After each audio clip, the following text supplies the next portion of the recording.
Alright, in the previous video we talked about one sample t-test where we had only one group and we wanted to see whether the mean of this group is statistically different from the population. It could be statistically higher, lower, or generally different from the population. In this video tutorial we're going to talk about two sample t-tests, and two sample t-tests can be broken down into two categories: independent or unpaired t-test, and the second category is dependent or paired t-test. So let's first talk about the unpaired t-test. The unpaired or independent two sample t-test is used to compare the means of two independent groups. So we want to determine if two population means are equal or not, or in other words, if the two groups come from the same population or not. So there are several assumptions for unpaired t-test. For example, the two samples are independent, they have been collected randomly, and both groups have approximately normal distribution. And we wanted to see whether the population means for these two groups is different or not. Okay, so the null hypothesis means that the population means for this group is equal, which means that they come from the same population, and the alternative hypothesis is that the population mean of these two groups is different, or they come from different population.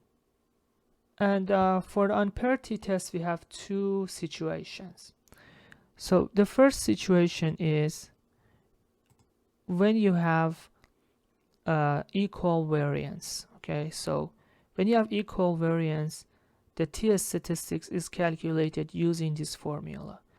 So to measure this value, t-statistics, we have to calculate SP, which is the pool standard deviation, and is calculated using this formula. The degree of freedom for the unpaired t-test is n1 plus n2 minus 2.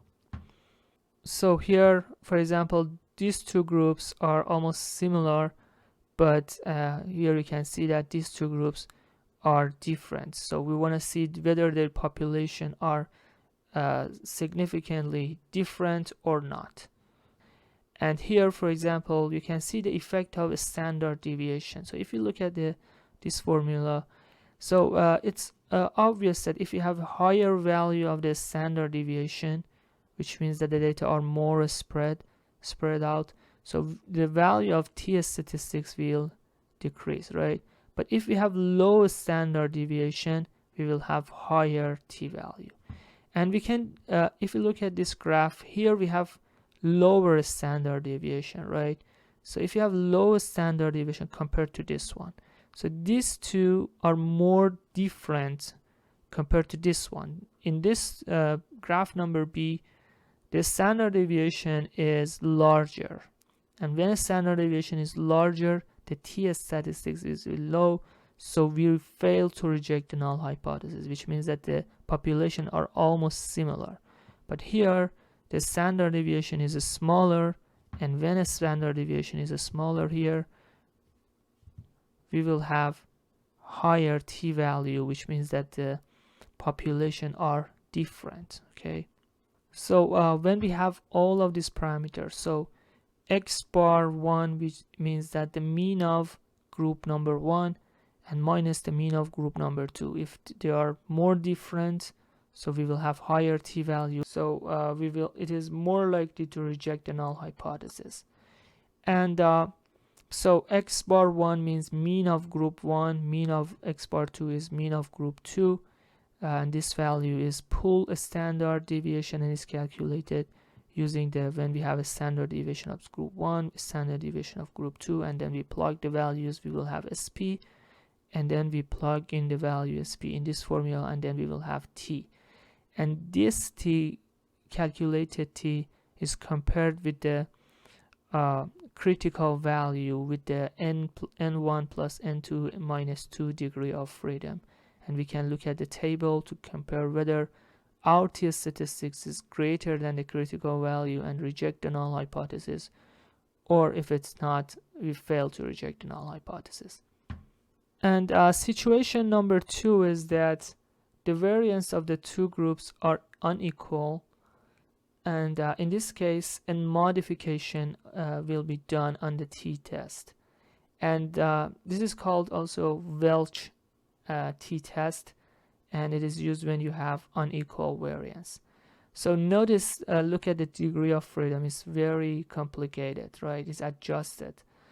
And it is very complicated, and also the degree of freedom here, it is not necessarily an integer number. It's not a whole number. It could be any number. We're not going to calculate t-tests using this formula because R has built-in function that can make our life so much easier. But we should understand the formula and should be able to interpret the result. That's the most important thing. So generally, both of these two tests is the difference of the mean of these two groups. Okay, and when you have a standard deviation of lowest standard deviation, which means that like this, we have lowest standard deviation, it is more likely to have a higher t-value and then reject the null hypothesis, which means that the population, the samples come from different populations. Okay. Let's see a real world example. However, the concepts are kind of a little bit confusing, but using R, the calculations will be very easy. So we have a data set of birth for gender, male and female. So this, I think we have the data for almost 400 people, and for both gender, male and also for female. Okay. And there is another field with the name of birth weight.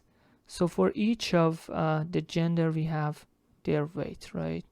So here we actually have two groups. We have male and female, right? Two independent groups. They're not related to each other. We wanted to see whether weight of female is statistically different from the weight of male, right? Or in other words, whether their population mean birth weight is equal or not. Okay, let's open up our RStudio, and the first thing that we have to create is a command that shows that the purpose of the code, which is to sample t-test but unpaired, right? To sample unpaired or independent t-test. The first step is to load the data set, right, using read.csv command, and then file.choose,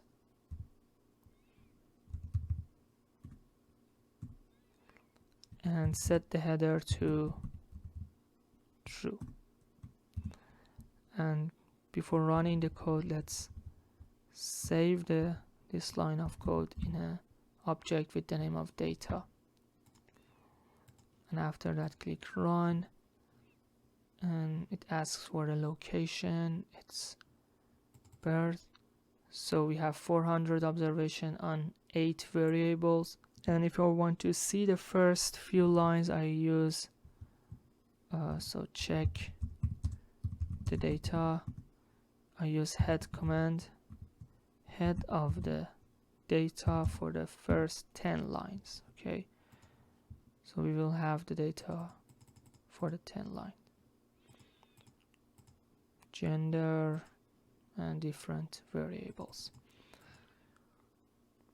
So I think it's better to separate the gender and also the weight in two different objects. Okay, instead of using $sign a lot in the code, I just use it one time. So data $sign, and then I extract gender and I save it in the object with the same name, gender, or it could be anything. Okay, so and the other one is from data, I wanna separate birth weight, and I wanna save it in a object of weight. Okay, so if I click run, we have gender. We also, so it's a factor, is a categorical variable. It has two levels, male and female. And for weight, we have 400 weight, and these are the values. This is the integer number. Okay, so here you can also type gender and weight.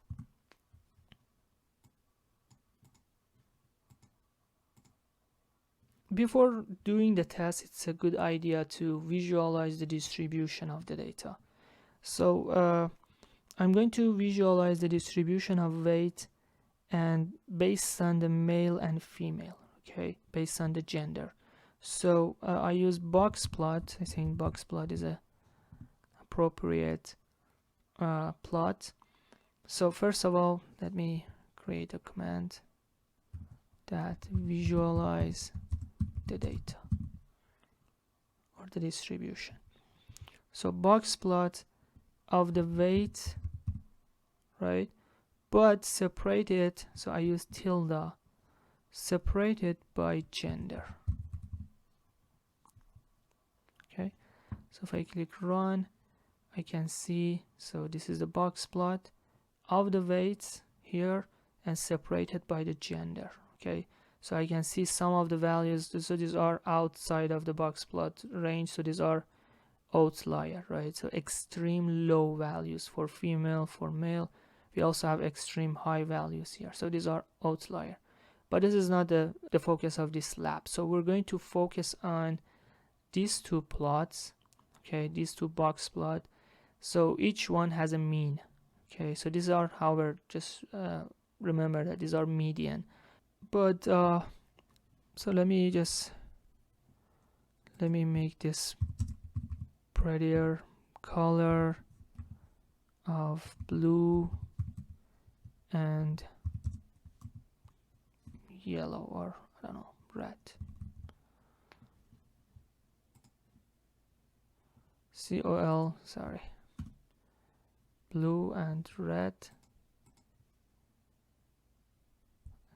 For this one, okay, so this one is for the female and also the second one is for male. So what I'm gonna do is first of all I'm going to measure the weight of male and measure the weight for female, right?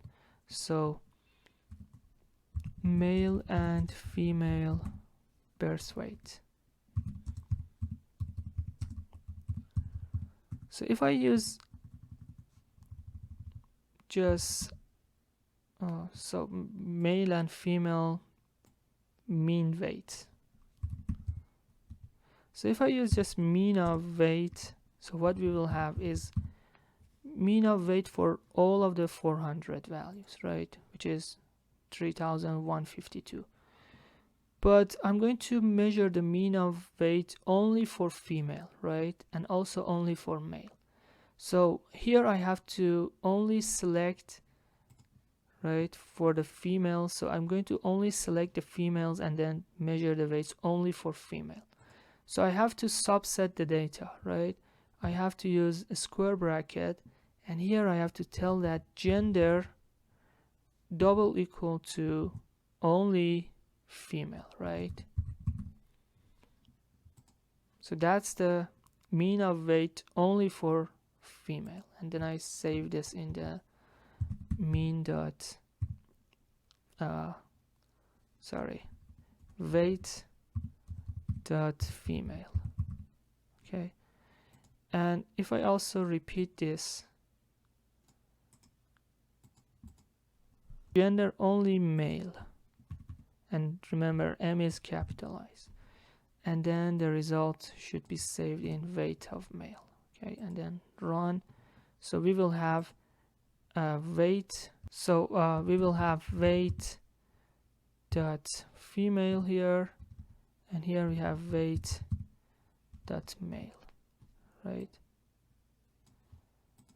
So here you can see that the weight of male is greater than the weight of female, but but this is not the question. The question is, however, for this specific example, weight of male is greater than female, but we want to see that at the population level, okay?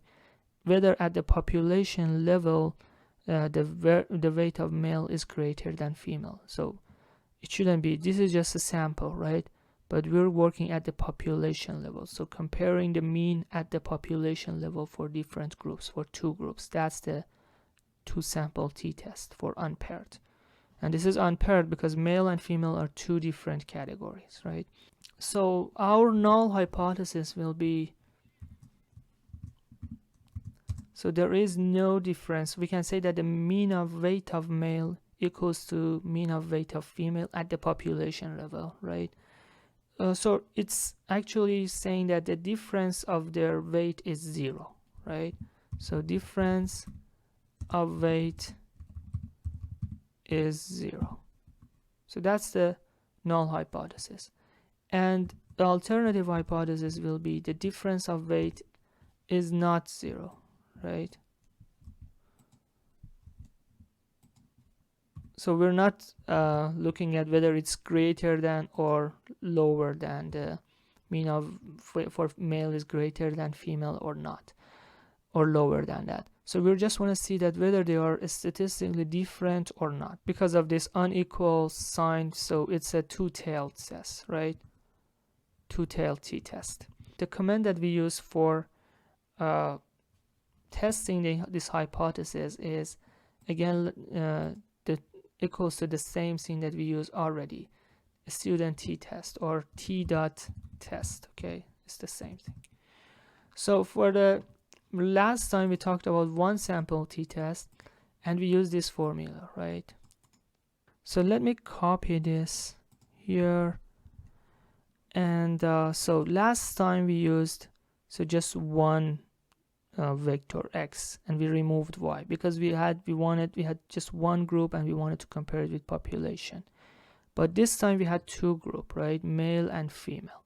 So instead of x and y, I just copy because I want to compare the weight of male with weight of female, right?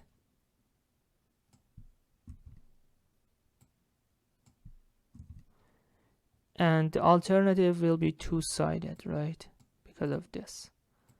Because we just want to see whether they are different or not.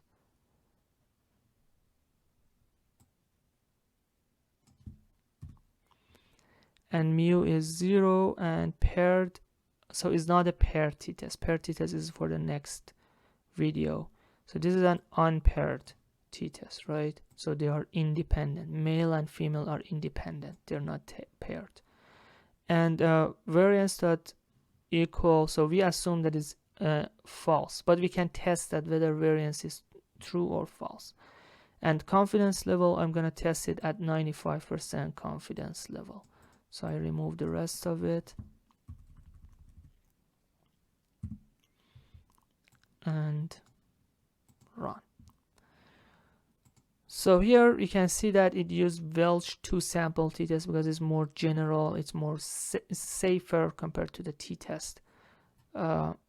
And also we set variance that equal to false, right? So you can see the t-value is 3.45 and degree of freedom is almost close to 398, right? Because we had n1 plus n2 minus 2.